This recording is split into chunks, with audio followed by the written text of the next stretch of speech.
Corporation of India 331 ருப்பீஸில் இருக்குது. இதோட market capital வந்து 3 lakhs crores. இவங்க மெயினாக வந்து power generation, electric power transmission company. இது வந்து நல்ல டிவிடெண்ட் ஈல்டு கொடுக்குற கம்பெனி. 3.34% கொடுக்குறாங்க.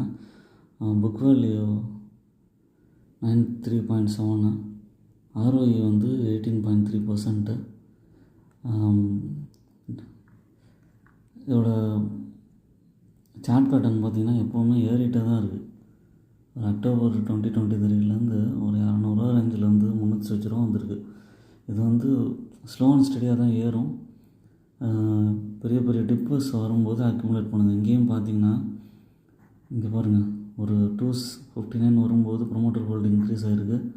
அதே மாதிரி இங்கே ஒரு டிப்பு ஒரு 337 போயிட்டு திரும்ப 298 வரும்போது